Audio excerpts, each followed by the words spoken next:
Hi, my name is Loy. In this video, we are speaking to an Airbnb host who has done the furnished apartments business since 2013. She has a whole lot of experience, and let me tell you, it's going to be a mind-blowing conversation. She talks about how she started, her journey through the Airbnb business. She also tells us about how much she earns through this business. And let me tell you, she has amazing pro tips and advice for anybody that is doing this business, anybody that's thinking of this business. You really do not want to miss this.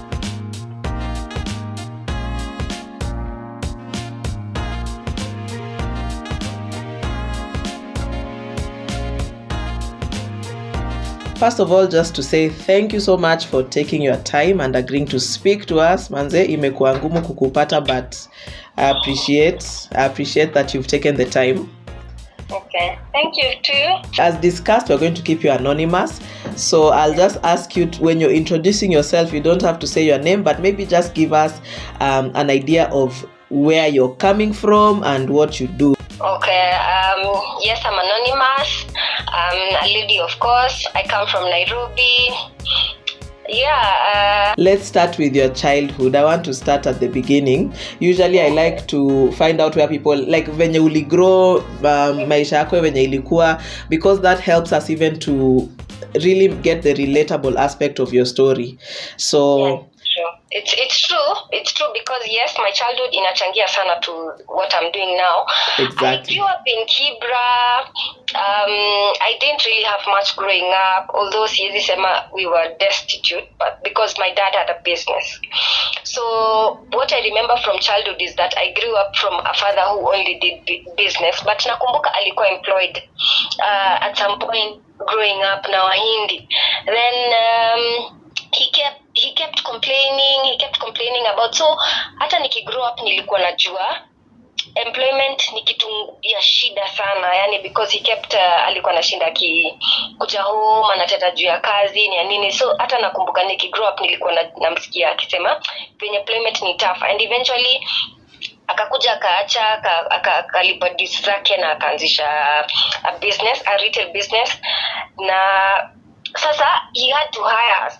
So unaona kama hii time ya shule, when you're on holiday, sisi ndio tulikuwa tunakaa kwa duka, and you'd actually, but he was not paying us your time, but he started paying us later, I think after we turned 18. But when tukiwa hivyo wadogo, like high school during holidays, you'd hire us kuka hapo. So at a very early age, at that age nilikuwa nimeshajua vitu kama profit and loss, nilikuwa nimejua basic accounting skills.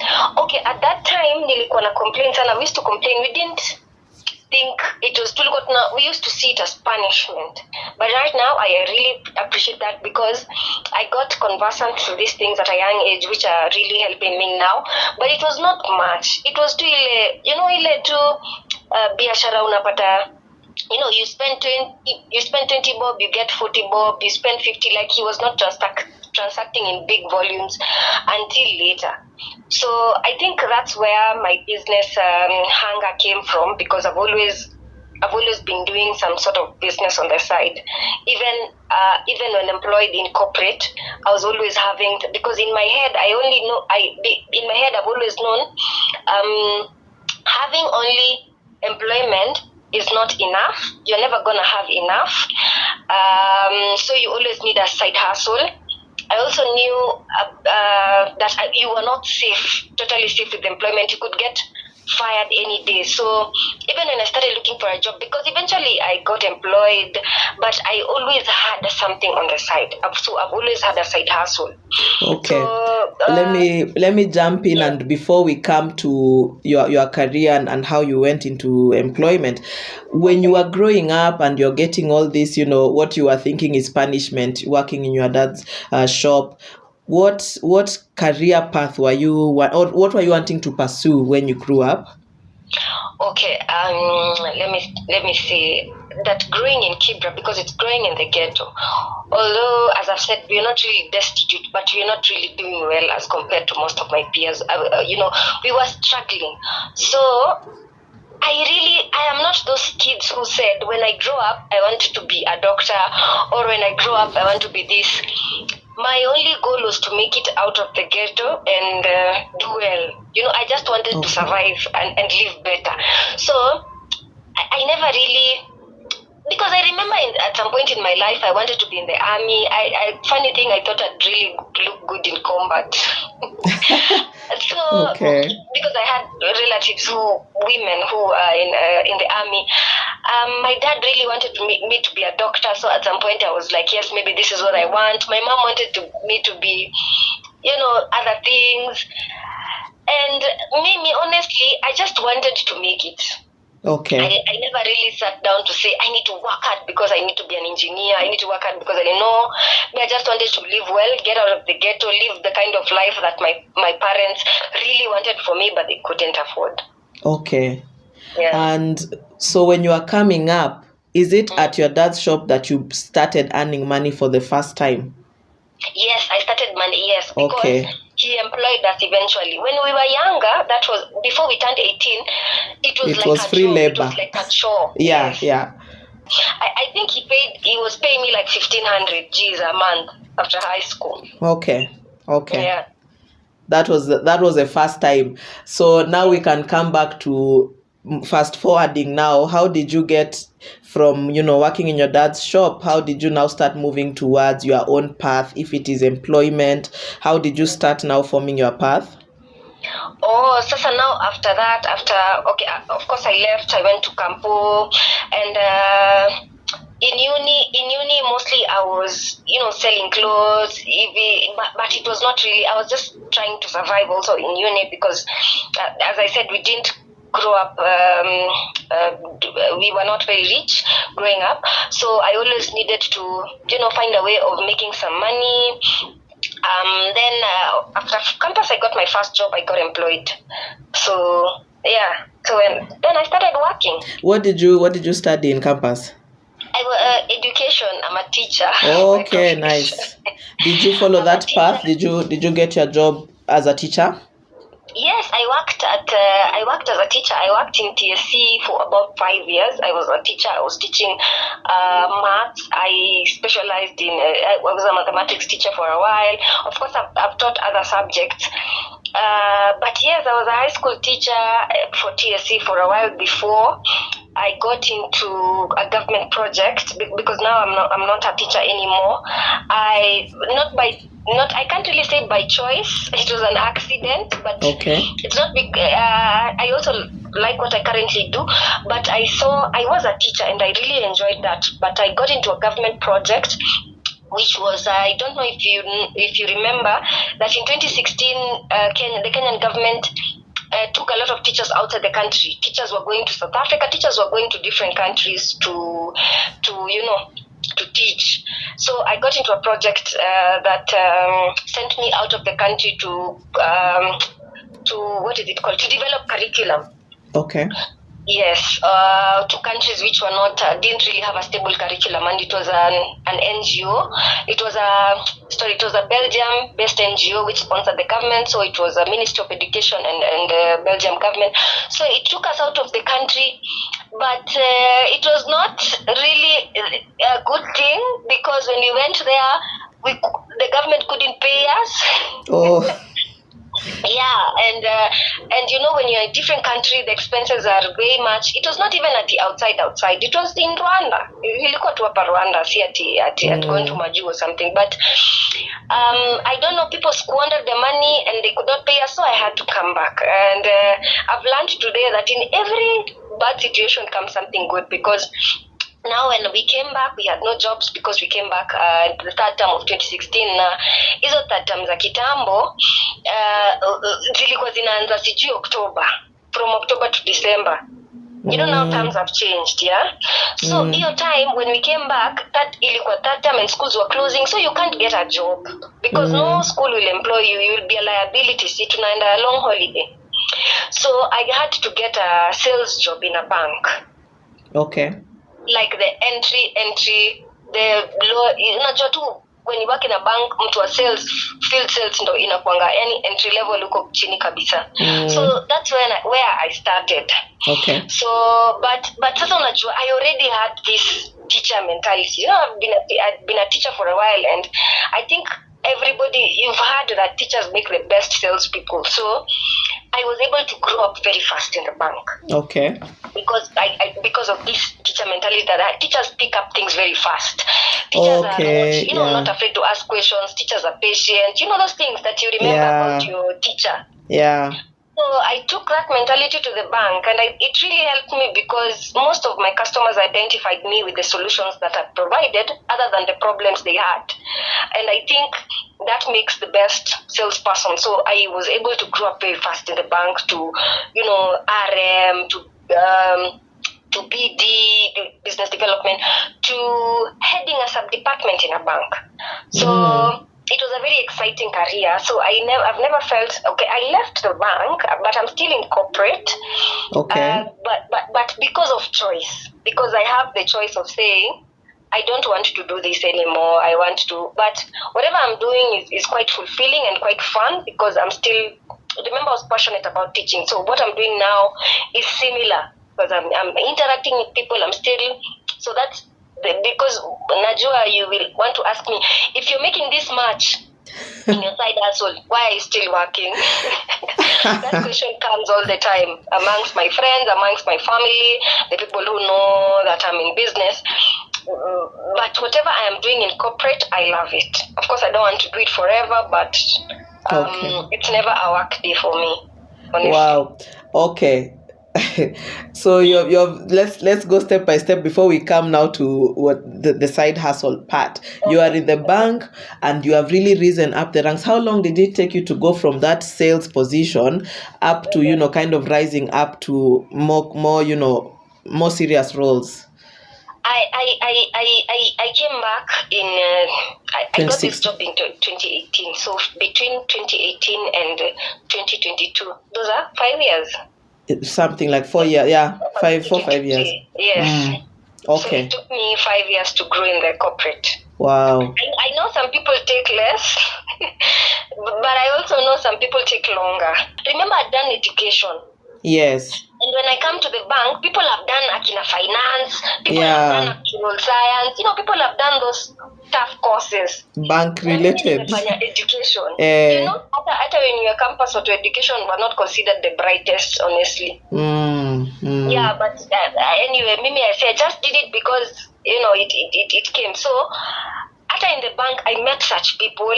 We started together because unajua pia banka ijalingi ati wewe sijui ulikuwa na first class ulifanya churu ulifanya hapana, ni delivery. It is the numbers. It is the numbers you bring. Yeah. Yes, it is the numbers you bring. Whether or not you have a master's, sijui you have a master's and you're not bringing good volumes, yes, then you and the person who has a diploma, although nowadays the entry level is not the entry level is a degree. Okay. But a lot of people then again have degrees right now. Yeah. So you have your 1 degree and somebody has a master's, but you're bringing more numbers. You will go higher in the ranks than a person who has. So it's about your delivery of the job. Yes, delivery of the job. I know there are other things like CG, people find their ways, people find shortcuts. I know there are such stories. Yeah. But Mimi, what I'd say, if you've had me from my childhood, I don't have a godfather anywhere. I come from a very, very humble, like the most humble beginnings that you can ever imagine. So I don't have a godfather. Okay. But yes. Yeah, that happened. So some say I'm lucky. Some people say it's hard work. Huh? Yeah, it's hard work. Like when you go step by step like that, it's always just you can kind of trace the path. Yeah, but it has been tough. I've been fired before. Those activities are katikati. Those things have happened to me. I've lost a job. Yes. Let's come back. So let's you've kind of given us a bit of the path of how you got into corporate and working at the bank for these 5 years. When did the side hustle first, maybe just tell us what the side hustle is and when did it begin for you? Okay, sasa see, I've told you, even in Campo, I was selling to dresses. I was always selling flat shoes. I'd go to Busia. You see, the way Kitambo people used to go to Kampala and bring things. Sasa where I went to Campo, because I went to Maseno. Going to Busia was very easy. So we would go to Busia and bring to open shoes for students. So that's when I started doing business. Then I got my first teaching job. When I got my first teaching job, I was selling to teachers socks. You know, easy vitu, panties. Yani, you see these things, za haraka. You buy something at 30 bob, you come to sell at 100 bob, do breakfast. So I always did it to side hustle, even when I was doing my first job. Okay. Sasa, in 2013, yeah, I had my son was 1, and my job was not very fulfilling, and it was not paying me well. Was and it at that time you were a teacher?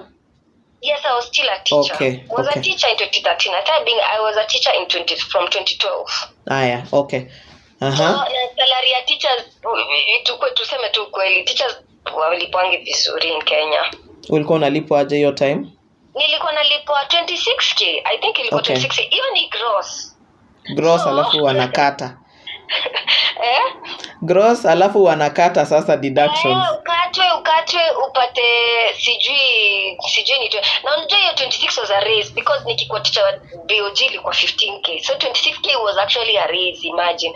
So ukatwe upate sijui ni 21 ama ni ngapi hapo. But nakumbuka salary yangu ilikuwa kidogo, and I had a child. Yeah. Alafu in 2013 I lost a parent. Ole. So I also had nilikuwa pia na siblings who I needed to see through school. Yeah. Because they were still young. So I was living in Langata, na nilikuwa nalipa nyumba 25 Gs. Okay. Yes. So 25 Gs on a 26 salary. Lakini nilikuwa I had a husband pia, usisahau. Okay, so you have to, yes, so sharing the costs. So expenses ni mingi, because your partner cannot, come through for you kwa hizi vitu personal. Yes. Pia, but lazima pia wewe ujikaze.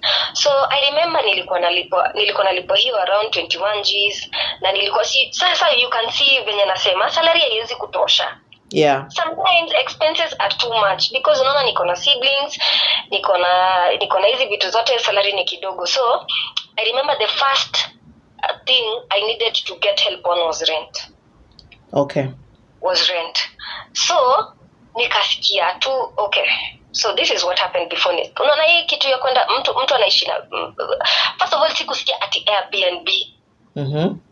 Nilisikia unaweza ishi na mtu na akulipe rent. Okay. Unaelewa? House share. Naelewa. Hiyo wakati nilikuwa naishi, hiyo wakati I was working in South Sea. So hiyo naishi Langata, nilikuwa na work in South Sea. So I had a friend of mine alikuwa naishi South B, alikuwa naishi main house, na alikuwa amerentisha. Unaona vile South B kuna hizi SQs. Yeah. So alikuwa amerentisha. So I used to ask her, how do you manage this rent? Because mimi pia najua, I know her salary. Akaniambia hiyo SQ huko nyuma, instead of niweke wafanyikazi, most people will put help kwa hiyo SQ. Yeah. Si ndio? So akaniambia yeye instead of help aike help hapo, ana opt ku rent that room. Yes. So akirent that room anaweza lipa, anaweza afford, anaweza top up your rent. So I remember asking myself, and why can't I rent an extra room? Because I had a 3-bedroom. Then hiyo time Langata was tuko tunalipa hiyo. So I had a 3-bedroom. Now 1 bedroom ilikuwa ya help. My kid stays in this other one. So what was the problem in me just putting the help and the child and renting out this one? Yeah.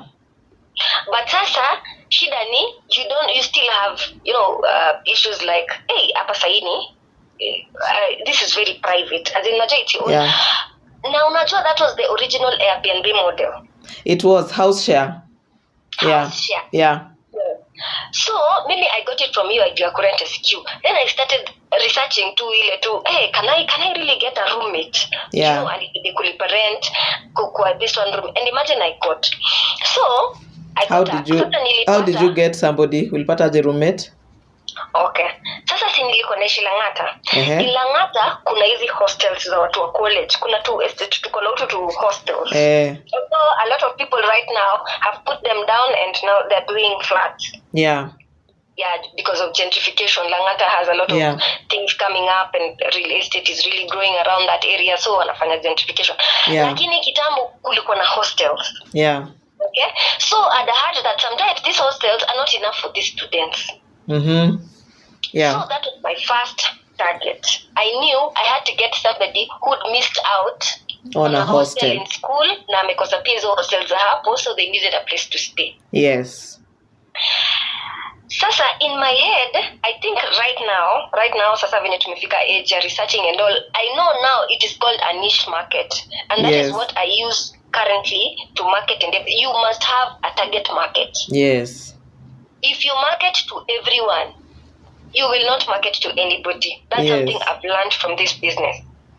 You see, you put your house on Airbnb and now you wait, you sit and wait for clients. My friends tell me, a lot of people ask me, nitafanyaje Airbnb? I ask them, mtu ananiambia, I've really been struggling. I ask them, what is your target market? Yeah. Wananiambia, no, I didn't want to limit myself. When you don't have a target market, you're limiting yourself because you're not going to get a client. It's going to be very hard for you. That's a pro tip. That right there is a pro tip. Yeah, you must. Do you know why I'm saying you must have a target market? Because when you're marketing, when you're doing even when you're doing SEOs is search engine optimization. Something that I came to learn. Yes. This is keywords. This is simply using words. Yeah. Words which your target market is likely to do what? Is likely to search. Yeah. And find you. Yeah. So there are some things people will search on their phone and they will find me because I've learned this is the kind of target market I want. Yeah. So I'm going to use one word, a few words, I get keywords. Yes. So every time I'm doing a description, every time I am advertising, I am using those keywords. It's very easy for people to find me. Yeah. Positioning. Like somebody who says, let me just do a good description. Yeah, which doesn't target anybody. Yes, you need to have a target market. If initially you are not getting clients, go back to the drawing board. I normally tell people, don't close that unit. Go back to the drawing board and ask yourself, what was I targeting? If you're not, sit down and decide, these are the people I want. By targeting, I mean, do you want long-term clients? Or do you want short-term clients? Do you only want clients who stay for 30 days? Or do you want client anakuja weekend anaenda? You need to decide. Yeah. You know? I need somebody who will stay long-term because, this is my house. This is an extra room. Yeah. I cannot have, and I have a child. Yeah. I cannot have different people coming in every weekend. Yes. So I only want somebody who stays per semester because I was targeting students. So I want somebody who stays 3 months. So now I know the concept. I know I can rent a house. I can get a house and, I pay rent because now it makes sense because now she used to give me her 10K. Na mimi natoa yangu. It's very easy mathematics. You don't even need complex accounting. Yeah. Yeah. So kutoka hapo, I was like, why not? I can actually get more. Alafu, I realized a lot of people were asking me, uko na space. Yani it became demanding.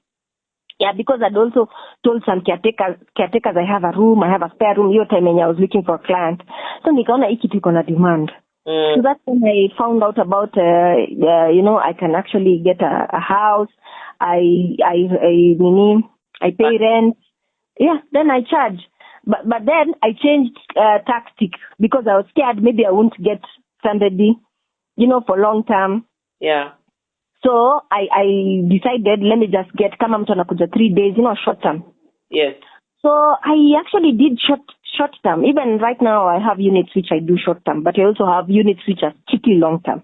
So you do short term. So let's take us through the transition between you are doing your home share and now you want to start like an external one. Yenye haiko kwako sasa. You are now going to establish this outside. Was it still in Lang'ata? No. It was not in Lang'ata because Lang'ata houses were generally costly. Okay. So I actually went to Thika Road, sides of Thika Road. Okay. Because I had already learned that it's students who need this service. It's students actually who need a place to stay mostly. Because unapata si wengi wanaishi huku. So nilikuwa na target pale kuna students. So nikajua Thika Road kuna KU. Okay. So yes, so I remember my first independent unit was in Kahawa, inaitwa Kahawa Ndani. Okay. So yes, this was a studio, ilikuanga 6,000. Okay. Ilikuwa 6,000. So kabla sijapata student anaka for long, nikasema let me just allow mtu anaweza kuja 2 days or so. Yeah. Unajua sasa naishi Lang'ata. It was actually very tough for me to commute all the time. So ikabidi ni open up to the caretaker. Mara ya kwanza it was secret. Nikamwambia caretaker, I live here. Mimi ndo nitakuwa naishi hapa. It's just that I'm not here all the time. So nikamficha caretaker.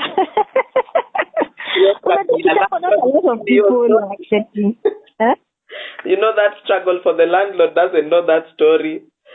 I know what struggle. Maneiba wanaenda kukushtaki huko ati hawa ni nani every time. Who are these always coming to this house? Mimi nakwambia I've had all those. I have had guests who start now catering the boches in the apartment. Neighbors now don't want you there. Yes, that I've faced also that conflict between Airbnbs and residents. Imagine that is always there. Lakini you need to challenge like any other business. Yeah. So hivyo tu. Sorry, when you're setting up your studio in Wendani, how did you raise the funds? Given I'm just trying to calculate your salary versus sasa unataka ku set up a party. Okay, sawa.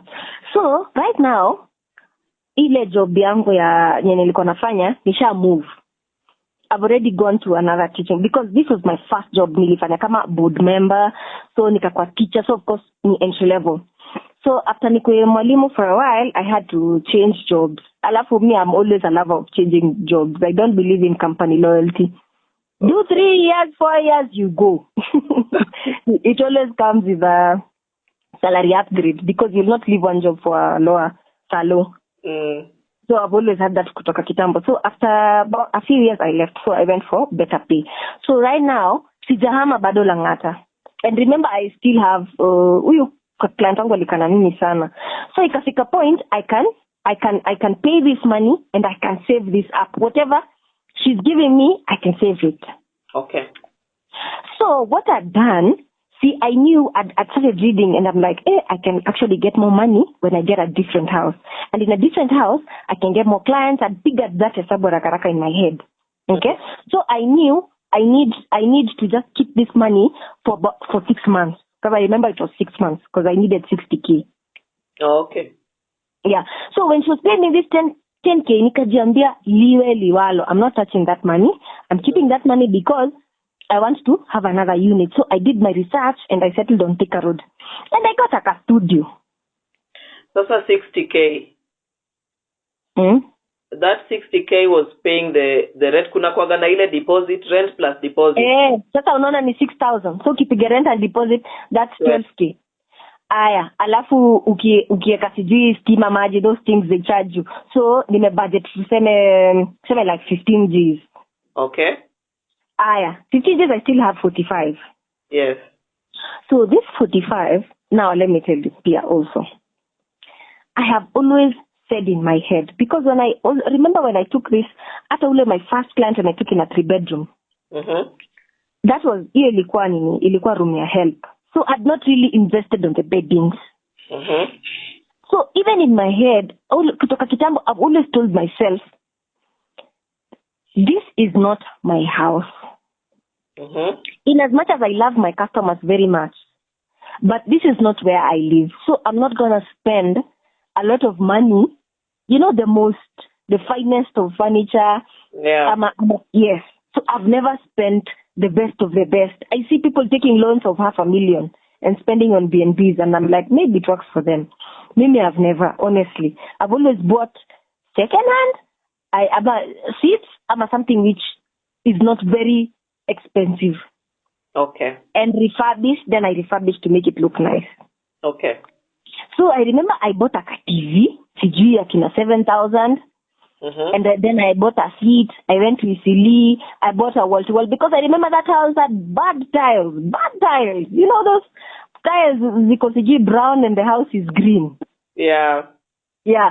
So one thing also in my head, I knew I needed to make this place nice because these are students. So they want, something fancy. They can bring their girl, so Amakama, it's a guy, they bring their girl. So I wanted it to look nice. So I remember I went to Italy and did wall-to-wall. By the way, wall-to-wall are not very expensive as compared to these other carpets.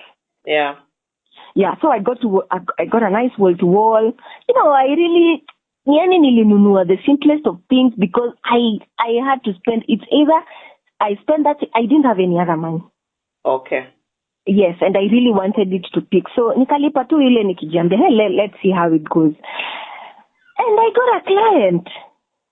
Okay. I remember the first few weeks I got wale wa daily wa 2 days wa kidogo. I got a client who was a student in uni na pia alikuwa anataka hostel. Alafu hivyo sasa. That's how I started. Okay. How did you now? What happened next for you? So I'm seeing like umeona hii biashara sasa imeanza kuwork. What sasa happened? Nikaanza kuona hii biashara inaanza kuwork. The demand is high. Aya. Sasa nikaanza kuona, hey, that means sasa unajua sasa akili yako inakwambia that means the more expensive the house is, the more the money.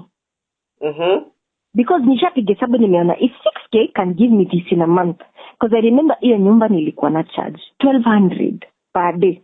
Waiting. Okay. 1,200. I forgot to ask that. What were the returns from that house? Like hiyo nyumba unalipa 6K. Nilikuwa na charge 1,200 but hii 1,200 si kila mtu nilikuwa na charge 1,200. Yeah. Hiyo time una allow hata mtu a bargain. So sometimes I'll charge 700. So nakumbuka nilikuwa even up to now huwa napigia hesabu for 20 days unless it's long term and this client has booked, we sign a contract, they've paid. Yeah. But if there's no contract, I give it 20 days. Me too. That's funny. Me too. My hesabu is always 20 days. 20 days. Hautabukiwa kila siku. Hautabukiwa kila siku. Remember, you also have to leave days in between for cleaning. If a customer comes for 5 days, lazima skip a day. Yeah.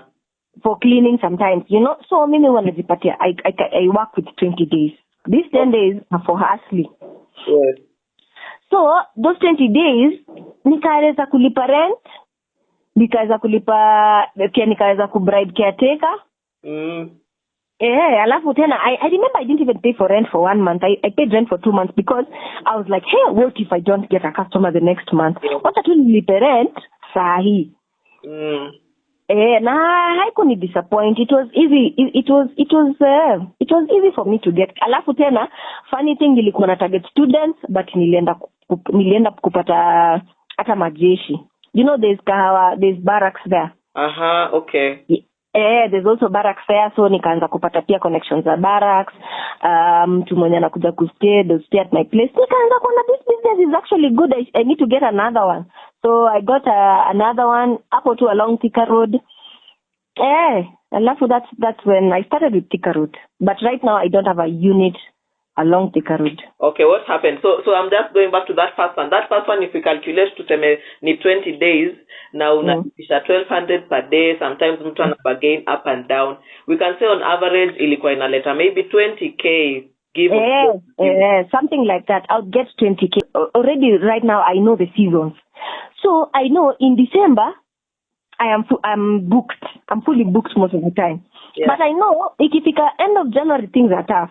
Yeah. So right now whatever I make in December, I pay rent upfront. Okay. So that when tougher days come, you're not struggling. So you won't struggle because landlord hataki kujua whether you had a guest. Hiyo ndio ubaya wa hii biashara. Hata anaanza kukuambia, I've had mean landlords una rent, they don't care. Alafu sasa ipate hapo pia neighbors didn't want you. It's so bad. It's bad. So yeah. So so I was just going to now move, like, how did you progress from Thika Road side? How did you move? You moved from this first unit ukachukua tena nyumba ingine. Sasa Thika Road I had 2 units. Yes. But sasa inafika point you want to test the waters. You want to see if kama nyumba ya 6,000 inaweza ni 50,000, inamaanisha nikipata nyumba ya maybe nikipata nyumba ya 40k pia nita double profit. Nitapata around 90 G's or something like that. So hizo ndio sababu always nitapiga. Now of course it was scary from paying, because hiyo nyumba ya Thika Road mara kwanza the first one was a studio na nilikuwa nalipa 6k. Yeah. The second one I wanted to test the waters a bit, so I paid around 10k. So now I was looking for a place where I can charge more and get more, because right now unaona sasa huku unaona market yangu huku ni students, ni majeshi, they can't really pay a lot of money. Yeah. Hawezi lipa hizo makina 1,000, so nikaanza kuangalia ni wapi naweza pata nyumba nilipo hata 2,500 at 3,000. So nikaanza kupiga hesabu, nikafanya research, nikasema sasa I want to target a different type of customer. I want to target a customer who can pay this much. So that means this is a customer who makes this much. And where are these customers found? They are found near the airport. They are found in, it's those places. I can no longer go to Thika Road, because Thika Road I'm getting students, I'm getting majeshi. Profit limited. Niko limited. So nataka kwenda places zenye naweza, I can make some good money. So I got a place, nikatafuta Kilimani. Kilimani was my first place now in the uptown. Nika research, nikaona watu wanaenda Kilimani kuna clubs. I researched the area, I walked around. I looked at the type. I went to malls in Kilimani. I went to Yaya Center, because I remember I went to Yaya Center, nikaanza kuona the type of people in Yaya Center. Unaanza kuangalia. Alafu these are things you just create time. Imagine going to Yaya Center and not, you don't really, unaenda tu watch watu. Yeah. And right now I see people asking on in the groups, where is the best location for Airbnb? And I'm like, you cannot. That is not how it works. You need to go there. You need to look at the place. You need to look at the type of clients you want to attract. You need to look at how they dress. Yeah. Alafu tena hiyo time Kilimani had started some unfurnished apartments, some ito to vitu. So I'd go to such apartments and look at, what do these people have, wame style aje nyumba zao, because you also can't style these houses the same. Yes, when you go into the market, now you need to match what is the expectation of that market. Yes, I need to match the expectation. So I got in. By now I had to savings. By right now, by time niko mid-level, so I can access to loans. Yeah, so I remember I took some savings, I did some loan, got a nice house in Kilimani, 1 bedroom, furnished it vizuri, and from there vitu zikaendelea tu. Hebu niulize sasa hapo kwa the cost of setting up in Kilimani. So I have a kind of similar path. Jumi nilianziaga Mombasa Road, watu wa airport. When Corona came, ikabidi tubadilisha. I actually went same direction. I also went to Kilimani, Kileleshwa, Lavington, that circle over there. And I found the cost. Honestly, when I first went there, nilikuwa na stress, because number one, rent are much higher. Anyway, town. How was the cost for you setting up that first Kilimani apartment? And which year was that? Sasa, I went to Kilimani in 2019. Okay. There was money in 2019, just before COVID. Let me tell you, I know. There was money. There was money in 2019. Before COVID, anyway, there was money, guy. Do you know, 2019, beginning of 2020, there was money. Yeah, there was. I had clients. Business was not so bad around that time, before COVID, just before COVID hit. Yeah. So I was getting clients. Alafu in 2019, social media had, Instagram was, we had Akina Huda, and we had those people. We had socialites Yes. And now we had photographers. Yes. So I had to make this place a luxury, more like a, one thing I've learned, even in corporate, people buy emotions. Yeah. The logic comes after. Yeah. You try to justify what you're buying through emotions. So I had to make this a luxury apartment. Yani kitu inakapa. Ukipiga picha, you can post akina mama pics. You can post on Instagram and look like you're living the life. That's 2019. That's when this thing was hyping. Yeah. So I made a very nice luxury apartment, and I was always booked. I was always booked. Alafu this time, I now know akina Home Away. Now Home Away is called VRBO. Verbo. Suppose say Verbo. Yeah. Hiyo time ilikuwa inaitwa Home Away. Now I know Home Away. My listings are there. Mm-hmm. Now I can market. Now I can, things are starting to warm up. Yeah. So I was getting a lot of clients. So even when I put in the money. How much cost to start? The apartment in Kilimani cost me about 300K. Okay. Right now, that's not a lot of money. But then it was. Was it around 300 or one bed? So that kind of matches my expectations, but I'm wondering the size. Was it a studio or one bedroom or what? No. It was a one bedroom. It was a one bedroom in Kilimani. The rent was 45 Gs. 45 Gs for rent. Alafu najua they always have service charge Tuko. Sijui 5,000. So it's like you're just paying 50K. 50. Okay. So I was paying, it was on Tigoni Road. Tigoni Road is next to Royal Tulip, is next to. So, Apple numbers are very, very expensive. Okay. And that's the first apartment I got. So, I was paying 45K, it was a one bedroom. And right now, that apartment in CG costs 65 Gs. Yeah. They've added, it has almost doubled because Kilimani is now the hub. Yeah. So I got the apartment at 45K. I paid rent and deposit for like 100K. Then I furnished. And I always had I always bought the things along the way. Like if I got a nice vase, if I got something nice, I would always buy. So even when I bought the apartment, it's not like it was empty kabisa after paying rent and deposit. I had some things I was keeping in the house. Yeah. Because I wanted to scale up. So when I was doing my research, when I was doing all these things, every time maybe nimeona there's a trade fair mahali and they're selling nice carpets from Egypt, I would go and buy and say, hii nitaeka kwa ile nyumba yangu ya Kilimani. Remember, I already know the standards now because I've researched. Yeah. So I also had a few things here and there. I had a TV, Alafu, when you're having these B&Bs, as I'm sure you can relate, you'll always have extra things in the house. You always have more mattresses. You always have... You can just have camera. There are like 3 carpets rolled over here. I know. Yeah, you will always have these 2 extra things. So I had my house properly. And even before I put it on the site, I was getting guests because now word has gone round that I have a place, that I'm renting. Yeah. Word of mouth really works. Yeah. Yeah, so people had known I have a place. So I'd get, sometimes I'd get direct bookings. And me, I'm a lover of direct bookings because there's no commission. Alafu. Yeah, everybody I think appreciates direct booking.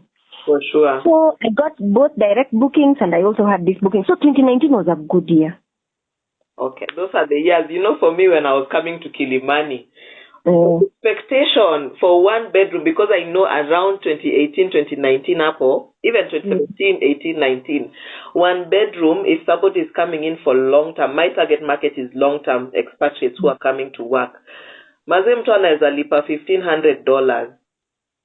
Imagine. That's 100, like if you just convert, that's about 150K per month. And Lloyd, let me tell you, that house in Kilimani, I was charging $6,500 a day.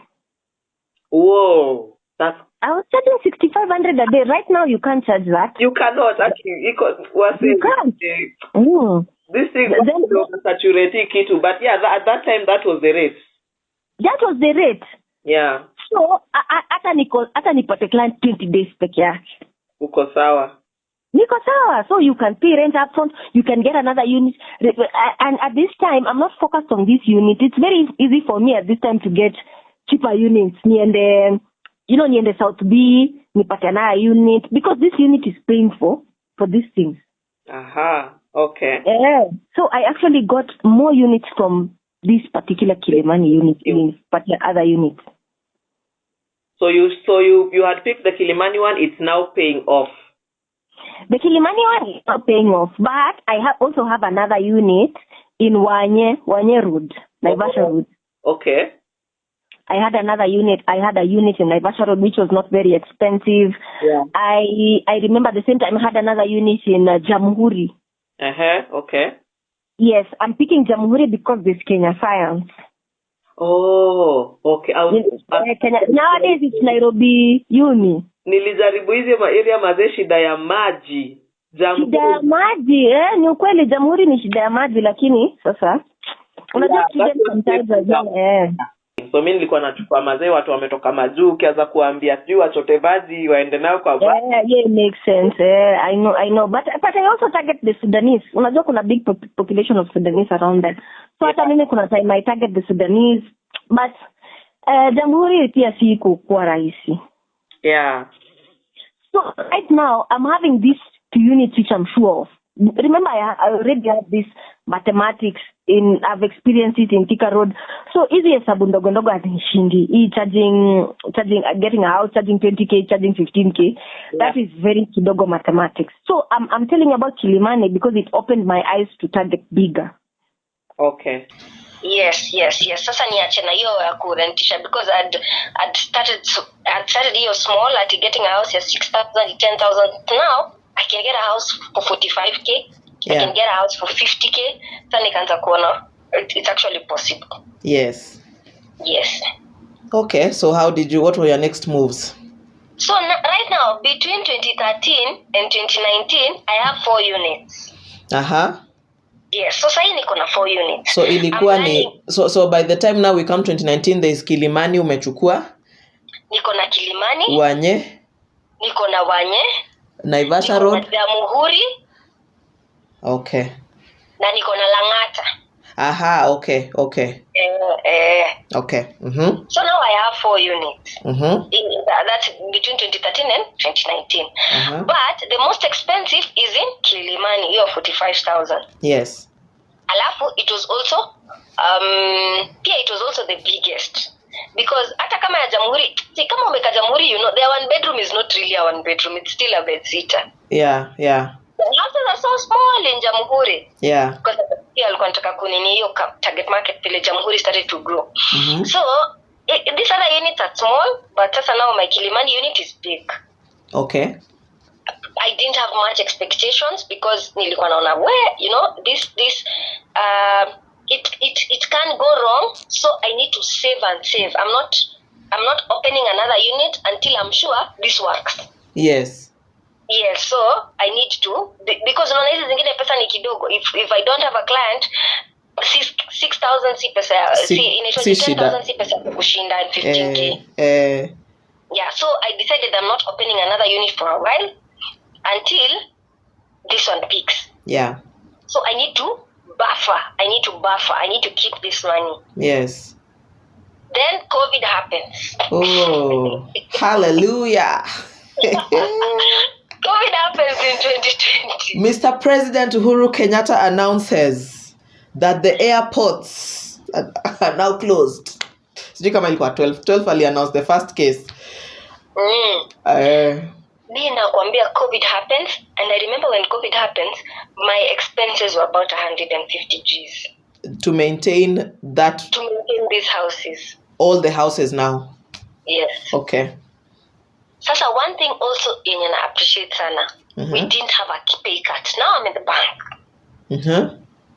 We didn't have a pay cut. I don't know if there's a bank which had a pay cut, but anybody who works at NCBA knows I was at NCBA. Okay. We didn't have a pay cut. Tax ikareduciwa. So those are actually one of the months which we were making some good money. Okay. Yes. Alafu during that time tulikuwa tunapewa cab when COVID hit. So when COVID hit, we used to use, so hatukuwa na expenses because you had a cab, people in NCBA will tell you. NCBA is actually a very good employer. I don't work there anymore, but I think during COVID, employer hapo walitusaidia sana because people had a pay cut, people lost their jobs. Yeah. But nobody lost their job in NCBA when I was in NCBA during COVID. So I was able to maintain these houses. So from your salary now? From my salary now, because there are no clients. Where? And I don't want to close. I'm not closing. Yeah, because I know that, the hiyo kitu ilikuwa uchungu, let me not lie, for Airbnb host, because you know the beauty of this business. You know how good this business can pay. You have invested even feelings. Hey. You have invested feelings. See, every unit you invest some feelings because you go there. I normally tell people, my friends, go to your Airbnb, sleep there, cook there. Yeah, don't do what's missing. What kind of experience you give your customers. Yeah. So imagine you've gone there, sometimes you sleep, you have invested. Then you sit down and think, you're going to close. I told myself, sifungi. Remember, I have a buffer. See, nilikuwa nimejiambia, I'm not adding another unit until Kilimani picks. Yeah. So, and Kilimani was giving very good money. Yes. So about in a month, how much were you, if you can remember, how much were you getting in a month from just the Kilimani one? Hey, okay. In Kilimani one, imagine you'll be shocked because I was getting about 200 Gs, not less than 200 Gs in a month on profits. What? Hey, I'm shocked. Sasa leo niambie, you're charging, unalipa una book na 6,500 a single day. Somebody comes anataka kukaa, alafu unajua hiyo siku watu kitulu inga. Hiyo time watu Airbnb, even if you stay for 30 days, I'm not reducing. Akisimlikula raha. Hey, I'm actually shocked. I thought you would say about maybe 80 because that was when I was going into Kilimani. Hiyo ndo sasa ilikuwa nini, market research yangu ilikuwa inasema nipate tu at least ka profit ka 80. 200. Hata kwambie lowest budget 6,500 and you're always booked. In Kilimani you're always booked. Booked. Sometimes you're overbooked. You have to look for. Alafu tena Kenya ilinifanya I really needed to open another unit in Kilimani is because I was giving hotel overflow business. Yeah. Because niko booked, somebody knows I have a place, akona customer na kasi juni, I don't have a place, so I have to look for. Unawacha, you leave that money. I leave that money, lakini sasa mimi I have never told a customer no. I've never told customer I'm booked, I'm fully booked. Never ever in my life. I tell a customer ile unit, if it's a customer who knew that particular unit, nitamwambia hiyo unit iko booked, iko na mtu, but kuna ingine bado I can always give you somewhere else. Yeah. I have never told a customer even when I'm booked kabisa, because sometimes you have double bookings. Before this site decided to synchronize calendars. Unajua kitambo. You remember unabukiwa booking.com tena Airbnb unapata booking nyingine. Unapata, so you get double bookings before they decided these people are on different sites. Yeah. So they started synchronizing calendars, which is a very good thing. Yes. So sometimes you get double booking, but then you talk to the customer on the side and you tell them, BNB first of all doesn't allow you to give your customer your number, but niliana trick. You give them in Swahili if they're Kenyans. That's my trick as well. And if they are not, you nini unaigawagawa kwa different messages. Anyway, hizo ni my insider tips. That's a way of talking to that customer unamwambia, because customer kuja na apate it is not the house that it is in. It will be a problem, yeah. It will be a problem. One bad review could put you out of business. Yes. You're selling a service, it's very hard to control. Yeah. So you must talk to customer, that unit is not available, but I'm getting you something else. So nikaona I'm giving other people business, so I needed to so that is now later. Okay. Yeah, let's come back to COVID happens and you are maintaining these houses by the skin of your teeth. Yes, I'm maintaining these houses. I'm in as much as bado niko na salary, but najifinya kabisa. So during COVID nikaanza another business. Nikaanza business, food business, because watu sasa si unajua people are not getting out. Yeah. Alafu so nikaanza Swahili type of, because I'm always targeting. Semi tu ati I'm just cooking, hapana. So nikasema I'm just going to make Swahili dishes, that is akina pilau, biryani, because these are things people look for. Mtu anataka kwenda Kilimanjaro because they have biryani. Mtu anataka kwenda wapi? Those days when Kilimanjaro was still good standard. I'm sorry to say. But so in 2020, COVID, so nikaona kuna opportunity for food delivery. Alafu in 2020 also kwa sababu ya COVID, hizi delivery za pikipiki. Kwanza there's a company which closed down juzi, ilikuwa inaitwa, I used to use that company a lot. Is it Sandy? It had bikes, it even had chicks. Is it Sandy? Which one? Sandy died, yeah? Mazi Sandy decided to do B2B. They went into business to business, wakaachana na sisi wenye Wakenya walikata kuwa embrace. But mimi imagine I used Sandy that time. I did too. They had come already, sindio? Yeah. So kulikuwa na different so it was very easy. So I tapped into that market, nikaanza kutuma food, na advertise who wants pilau, who wants whatever, who is hosting. People were now hosting in their houses. Yeah. So do you have guests? I can make for you chapos. So I started also tapping into that business. Nilifanya nika survive in 2020 with no guests. I was not booked for a while. Do you know, I want us to do, maybe because of just time, maybe I'll ask you to do another conversation with me about the food business, because I tried also food business, mine collapsed. But I want us market. You are targeting everyone. No, my rent I had to pay. I wasn't doing it online, so I was doing a physical, like akakibanda kadogo kastol kadogo, na hiyo rent ilikuwa ridiculous. Anyway, I just didn't know how to do it. You know what? Wacha niinue mikono. I'll talk to you about that one in detail, maybe if we have time again. But for now, let's just say that now the food business is what helped you to survive the lockdown. The food business, the fact that my employer, we didn't have a pay cut, tulikuwa na 5% less pay. I think that was also a nation thing. Instead of paying 30% pay, we started paying 25%. So that meant more money. Yeah, the government. I remember when the government, those subsidies were kind of like one of the official things that the government did to. So 2020 was we lived with a very tight budget. Okay. Because you never know, there were lots of uncertainties. Yes. But remember, I'm not closing down, because deep down I'm thinking this thing is gonna open up. It's been biashara imenitesa sana. Like nimeng'ang'ana nayo sana. I feel you. So I can't close. Yeah. Alafu unajua hiyo time ulikuwa una hope to things will open up. It will open up. Aya. You remember curfew? Sasa kukakuja na curfew 8 p.m. After curfew 7 p.m, right? Yes. That was part 1 of this story. In part 2, we talk about opening units outside of Nairobi and how business has been picking up after the height of COVID. We also talk about earnings, and let me tell you, I've done this business for 7 years and I was literally shocked at how much our anonymous caller makes from Airbnb. So don't miss out on part 2. Remember to subscribe if you're not yet subscribed, and like and share this video.